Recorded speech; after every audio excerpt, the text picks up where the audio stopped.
Welcome back to Bigg Boss season 8. இன்றைக்கி பார்த்தீங்கன்னா Sunday episode தாங்க. தரமான சம்பவம் செய்வாருங்க விஜய் சேதுபதி சார். உள்ளே வந்துடுவார். அதுக்கு முன்னாடி என்ன நடந்ததுன்னா, எல்லாருமே அந்த ரீப்ளேஸ்ன்னு ஒரு விஷயத்த சொல்லுவார். ஏன்னா நெக்ஸ்ட் வீக் வந்து இவங்க எல்லாருமே வெளியில் இருக்கிற வைல்டு கண்டஸ்டன்ஸ்லாம் உள்ளே வெளியில் எவிக்ட் ஆகி போனவங்க எல்லாம் உள்ளே வருவாங்க இல்லையா.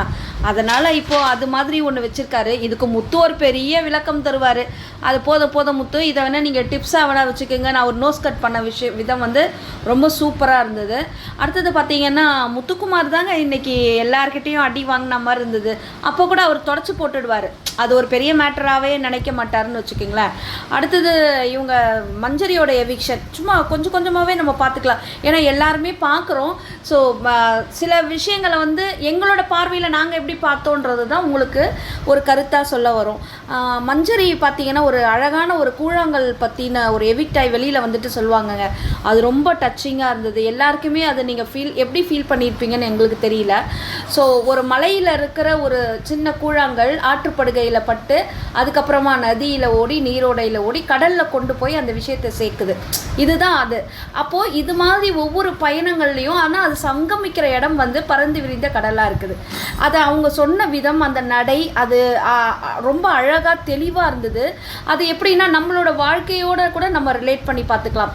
எங்கேயோ எப்படியோ பிறந்து எவ்வளோ கஷ்ட நஷ்டங்களுக்கு நடுவில் நம்ம வந்து நமக்கான ஒரு பாதையை நம்ம தேர்ந்தெடுத்து ஓடி வந்து அந்த சங்கடங்களையும் எல்லா அவமானங்களையும் எல்லாத்தையும் கடந்து ஒரு பயணத்தை நம்ம மேற்கொள்கிறோம் இல்லையா. அந்த பயணத்தை நம்ம வெற்றிப்படியாக ஆக்கிக்கிறது தான் நம்ம இதிலேருந்து கற்றுக்க வேண்டிய விஷயமா இருந்தது. அந்த பாயிண்ட் எனக்கு ரொம்ப பிடிச்சிருந்தது அவங்க பேசினது. இதெல்லாம் வந்து மஞ்சரி வந்து பிக் பாஸ் உள்ளே இருக்கும் போது அவங்க பேசியிருந்தாங்கன்னா நிறைய பேருக்கு வந்து இது ஒரு மோட்டிவேஷ்னலாக இருக்கும்.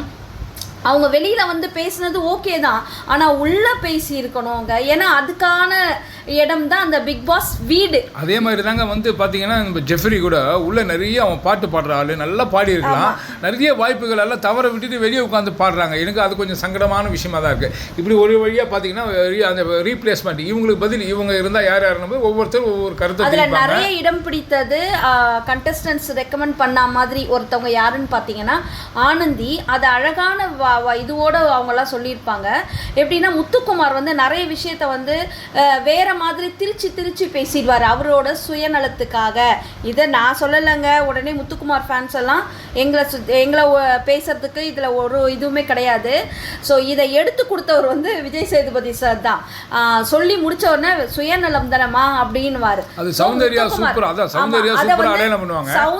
தான் அதை வர அடையாளம் காட்டி சொல்லுவாங்க. ஏன்னா முத்துக்குமார் பேசுகிற விஷயங்கள்லாம் எப்படின்னா, அதாவது ஒரு விஷயத்தை வந்து மற்றவங்க மேலே திசை திருப்பிட்டு தான் மேலே தப்பை மறைச்சு மற்றவங்க மேலே திசை திருப்பி அதுதான் உண்மைன்ற மாதிரி தான் பண்ண தவிர மறைச்சிருவாரு. இப்படி தான் இவர் நடக்கிறார். ஆனால் ஆனந்தி வந்து அது மாதிரி பண்ண மாட்டாங்க. ரெண்டு பக்கமும் நியாயமா ரெண்டு பக்கத்தையும் பேசி அதுக்கான ஒரு பாயிண்ட்டு கொண்டு வருவாங்க அப்படின்னு சொன்னது ரொம்ப சூப்பராக இருந்தது.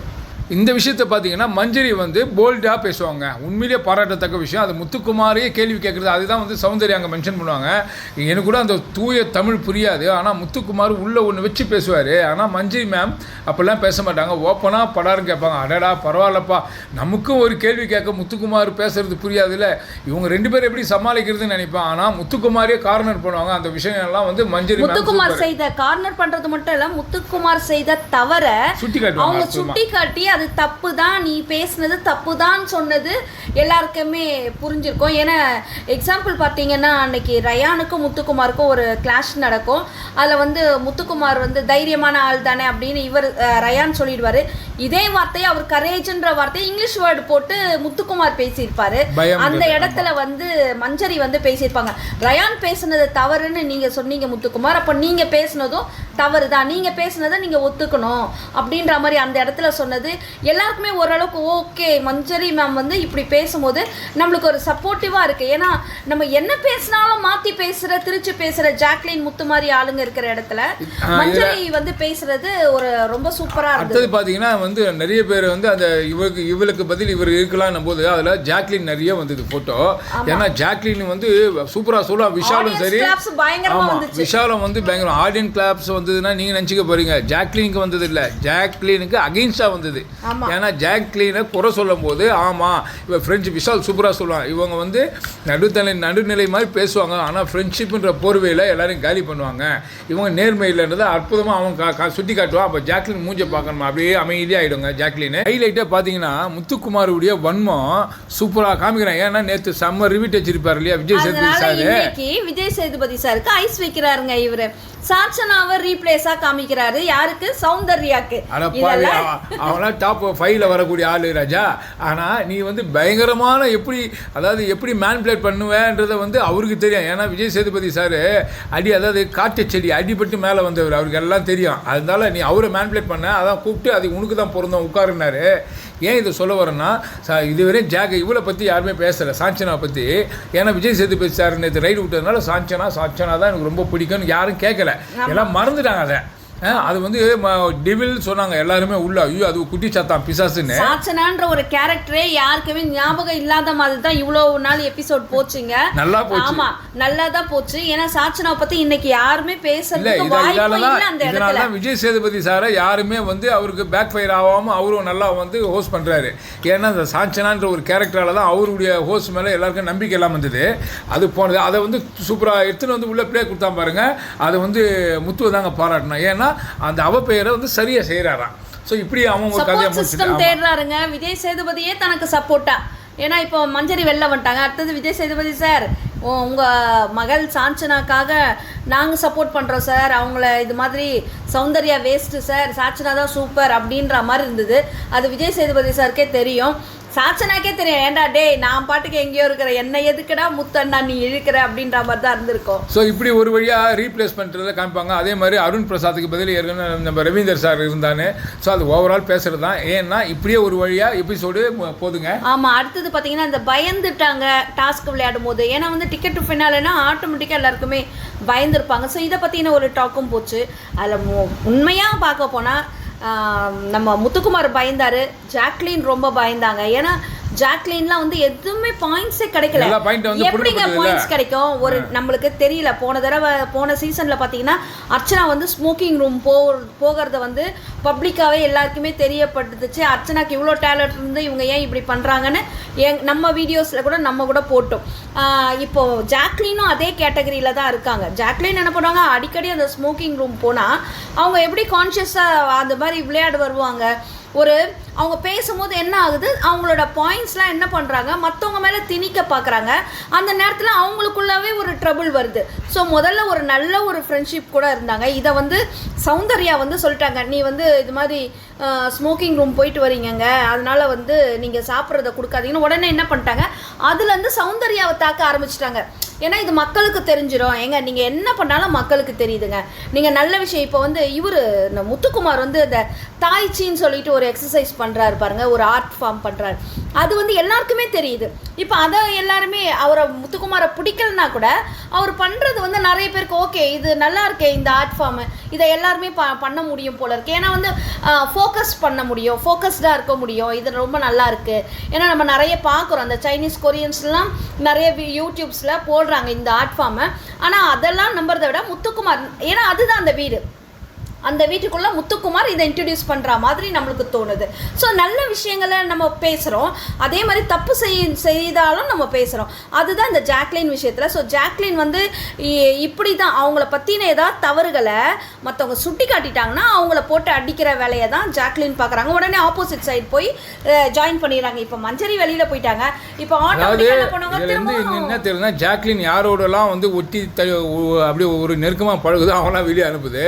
நல்ல வேலை முத்துக்குமார் கொஞ்சம் எஸ்கேப் ஆயிட்டா. இல்லை அண்ணா முத்து நீ தான் வரணும், முத்துக்கு சொம்படிச்சது. அவன் முத்துவை பற்றி உங்களுக்கு தெரியும், தட்டி விட்டு போறக்கூடிய ஆளு. முத்துவோட இதுவையும் வந்து நேமையும் ஸ்பாயில் பண்ணது ஜாக்லின் தான். ஏன்னா முத்து கையை பிடிச்சிக்கிட்டு ஒரு லவ் மூட் கொடுக்கறது. அடுத்தது வந்து முத்துவை வந்து உன்னை எனக்கு ரொம்ப பிடிக்கும், என்ன தானே உனக்கு பிடிக்கும் முத்து, இப்படியெல்லாம் பேசுறது இதெல்லாம் தேவையில்லை. நிஜமாவே பிடிச்சிருந்து நிஜமாவே நீங்கள் ஒரு லவ் கண்டென்ட் கொடுக்க போகிறீங்கன்னா அதை ரொம்ப டீசெண்டாகவே கொடுத்துருக்கலாம். ஏன்னா கண்டென்ட்டுக்காக தான் நீங்கள் பண்ணுறீங்க. நான் எல்லாரும் பார்க்குறவங்க எல்லாருமே நம்பிடவும் மாட்டாங்க. அதை கண்டென்ட்டை எல்லை மீறி லிமிட்டை மீறி நடந்துக்கும் போது போன சீசன் மாதிரி ஆகிடக்கூடாது. அந்த ஐஷுவும் நிக்சனும் பண்ணாங்க பார்த்தீங்களா, அது மாதிரிலாம் ஆகாமல் இது கண்டென்ட் தரீங்கன்னு எங்க எல்லாருக்குமே தெரியும். இது ஒரு என்ன சொல்றது, ஒரு ரியாலிட்டி ஷோ, ஒரு கேம் ஷோ, எதனா பண்ணுங்க போங்க. அது தவறா போக கூடாது, எல்லை மீறி அசிங்கமா காட்டிட கூடாதுன்றது தான் எல்லாருக்கும். அது இன்னொரு பாயிண்ட் ஒன்று சொல்லணுங்க. ஸோ மஞ்சரி மேம் வந்து ஒரு மேடை பேச்சாளர், தமிழ் ஆர்வலராக இருக்கிறாங்க. அவங்களோட ட்ரெஸ்ஸிங், நம்ம மற்றவங்களோட ட்ரெஸ்ஸிங் சென்ஸை பற்றி நம்ம பேசக்கூடாது தான், ஆனால் நம்மளோட ஒரு கருத்து, ஒரு தாழ்மையான கருத்து தான். அவங்க அழகாக சாரீ போட்டால் ரொம்ப அழகாக தெரியுறாங்க, சின்ன பொண்ணாக தெரியுது. மாடர்ன் ட்ரெஸ்ஸில் போடுற சௌந்தர்யாவே சாரீலாம் கட்டினாங்கன்னா அந்த என்ன சொல்கிறது, அந்த இது அழகாக விலகாமல் கட்டுறாங்க, முந்தானி விலகாமல் அழகாக கட்டுறாங்க. அதையே ஆக்வர்டுன்னு சொல்லிலாம் ஒரு மாதிரி உள்ள ஒரு டாக் போச்சு. அதனால தான் இப்போ இந்த பாயிண்ட் எடுத்து வைக்கிறோம். ஸோ மஞ்சரி ஜாக்லின்லாம் நல்ல என்ன பண்ணுறது, அவங்கெல்லாம் பார்த்தீங்கன்னா பாவாடை ஜாக்கெட்டை போட்டுட்டு முந்தானி இழுத்து சொருக வேண்டிய முந்தானியை தெரியும்படியாகவே சாதாரணமாக போட்டிருக்கிறது நல்லாவே இல்லைங்க. ஏன்னா இப்போ இதெல்லாம் நம்ம பார்க்குறோம்ல, இது வந்து வேற ஒரு கலாச்சாரத்தை வந்து இதில் வந்து காமிக்கிற மாதிரி இருக்குது. இதுவே வந்து இது தமிழ் கலாச்சாரத்துக்கான தமிழ் மொழியில் வர பிக் பாஸ் ஷோ. அப்போ அதுக்கு அட்லீஸ்ட் வந்து சுடிதார் போடுறீங்க, மற்ற ஸ்கர்ட் போடுறீங்க, அதெல்லாம் ஓகே, சின்ன பிள்ளைத்தனமாக அந்த ஏஜுக்கு ஏற்ற மாதிரி, ஏஜ் குரூப்க்கு ஏற்ற மாதிரி போகிறீங்க. ஆனால் பெரியவங்களாம் இருந்துட்டு இது மாதிரி போடும்போது அது நிறைய பெண்களை வந்து ஒரு முகம் சுளிக்க வைக்கிற மாதிரி இருக்குதுன்றதை இந்த கருத்துக்களை நம்ம தெரியப்படுத்துகிறோம். அடுத்தது பார்த்தீங்கன்னா உள்ளே வந்துடுறாருங்க விஜய் சேதுபதி சார். ஏன்னா டிக்கெட் டு ஃபினாலே கொடுக்கணும் இல்லையா, யார் டைட்டில் வின்னர் இருந்து எல்லாம் ரயான்வாங்க. இது உண்மை, அதுதான். அவர் அழகாக உள்ளே வந்து சிம்பிளாக வந்து அவர் கையில் கொடுப்பாரு. ரொம்ப எல்லாருக்கும் ரொம்ப ஹாப்பி மூடு. ரயானை வந்து எல்லாருக்கும் பப்ளிக்லாம் பார்த்து தேங்க்ஸ், அவங்க ஃபேமிலிக்கு எல்லாருக்கும் விஷஸ் எல்லாமே பண்ணுவான். ஏன்னா ரயான் இது வாங்கிறதுக்கு முக்கிய முதல் காரணம் யாருன்னா அவங்க அக்கா தான். அவங்க அக்கா உள்ள வந்து அந்த உத்வேகத்தை அவனுக்கு கொடுத்தாங்க. ஏன்னா உன்னோட இது வந்து உள்ள ஆட்டம் சரியில்லாமல் இருக்குது, அதனால நீ எப்படியாவது வந்து எல்லாரோட பேரண்ட்ஸு கூட பிறந்தவங்களோட விஷயம் அதுதானங்க இருக்கிறோம், நம்ம கூட பிறந்தவங்க முன்னுக்கு வரணும் அப்படின்றத பார்க்குறதுல ஒரு ஆர்வம் இருக்கும். இவங்க மற்றவங்க எல்லாமே சக போட்டியால் தான் ஹெல்ப் வேணால் பண்ணுவாங்க, பட் வந்து போட்டியில் காம்படிட்டர்ஸில் அது மாதிரி நினைக்க முடியாது. ஆனால் அவங்க அக்கா வந்து அதை எடுத்து கொடுத்த விதம், அதுலேருந்து அவரை ஜாக்லின் அடையாளம் கண்டு கொண்டதுனால தான் அவர் இந்த டிடிஎஃப் வந்து அவரால் ஜெயிக்க முடிஞ்சிச்சு. இதே பாருங்க, அந்த டிடிஎஃப் வாங்கிட்டு காமிக்கிறாரு. அப்போ கூட ஜாக்லினுடைய வன்மம் உள்ள தெரிந்து பாருங்க, டே உங்கள் அக்காவுக்கு சொல்லுடா, உங்கள் அக்காவுக்கு சொல்லுடான்னு. ஏன்னா அவங்க அக்கா தான் வச்சு ஆப்போசிட் போகிறாங்க ஜாக்லினை. அப்போ அதை வந்து உடனே அது வெளிப்படுத்துது, இதுதான் ஜாக்லின். ஏன்னா ஒரு பொம்மை டாஸ்க்லாம் சூப்பராக விளையாடி இருப்பாரு. அதை வச்சுட்டு அவங்க அக்கா டாஸ்க் பீஸ்ட் அப்படின்ற மாதிரிலாம் சொல்லியிருப்பாங்க. இதை வச்சுட்டு ஓட்டுன்னு ஓட்டிட்டு இருந்தாங்க எல்லாருமே, முத்துக்குமாரா இருக்கட்டும், ஜாக்லினா இருக்கட்டும், ரயானை. ஜெயிச்சான், அவ்வளவுதான். அவர் என்ன பண்ணாரு, நீங்க என்ன வேணா சொல்லிட்டு போங்க, என்னோட எய்ம் அந்த டிக்கெட் டு ஃபினாலேவே வின் பண்றதுன்ற மாதிரி இருந்தது. வின் பண்ணியும் காட்டினாரு. ஆனா அவர் வின் பண்ண விதம் ரொம்ப சூப்பரா இருந்தது. முத்துக்குமரன் வந்து ஆண்களோட சேர்ந்து ஆண்களோட அலைன்ஸ் வச்சு பெண்களெல்லாம் அடிக்க பிளான் பண்ண விதத்தையும் நம்ம பார்த்தோம். ஆனால் ரயான் வந்து பெண்களெல்லாம் கூட்டி சேர்த்துக்கிட்டு அவர் ஒரு அலைன்ஸ் வச்சுட்டு வின் பண்ண விதம் ரொம்ப சூப்பராக இருந்தது. அதனால என்னவோ இவர் வந்து வின் பண்ணியிருக்காருன்னு நம்ம. ஸோ இப்படி ஒரு வழியாக வந்து இந்த எபிசோடு முடியுதுங்க. ஓவரால் பார்த்தீங்கன்னா முத்துக்கு எவ்வளோ வந்து அட்வைஸ் பண்ணியிருக்கிறாரு, ஆனால் சொன்னதை சுட்டி காட்டியிருக்காரு. இனிமேல் உணர்ந்து ஒழுங்காக விளையாடணும். இதில் வேற முத்துக்குமார் வெளியே வந்து பயங்கர ஆக்ரோஷமாக வெளியே கத்துறாரு, மைக் அவுத்து வச்சுட்டு. ஐயோ, இதெல்லாம் சொல்லியே ஆகணுங்க. என்னங்க அவருக்கு என்ன ஆச்சு? இதெல்லாம் பார்த்தா காமெடியாக தாங்க இருக்குது. அவர் சாதாரணமாக இருந்திருந்தா கூட மஞ்சரிக்காக ஒரு ஃபீல் பண்ணுறான்னு நம்ம நினச்சிருக்கலாம்.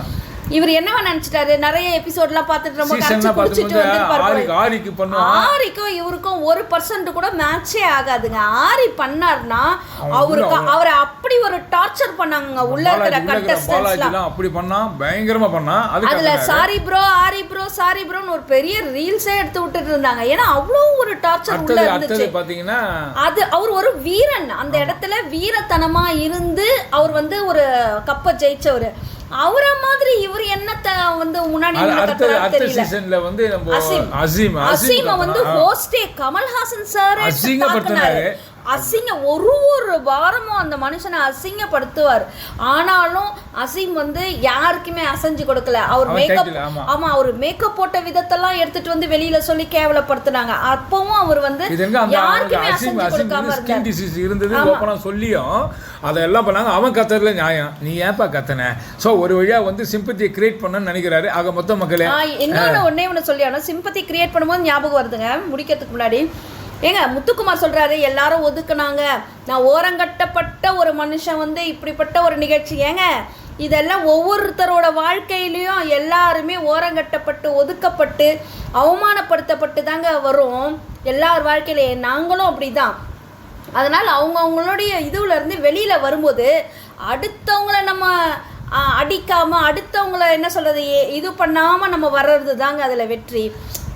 ஸோ இப்படி ஒரு வழியாக இந்த எபிசோடு முடியுதுங்க. ஆக மொத்த மக்களே, இந்த வீடியோ உங்களுக்கு கண்டிப்பாக பிடிச்சிருக்கேன் நினைக்கிறேன். பிடிச்சிருந்தா லைக் பண்ணுங்கள், கமெண்ட் பண்ணுங்கள், ஷேர் பண்ணுங்கள், சப்ஸ்கிரைப் பண்ணுங்கள். தேங்க்யூ.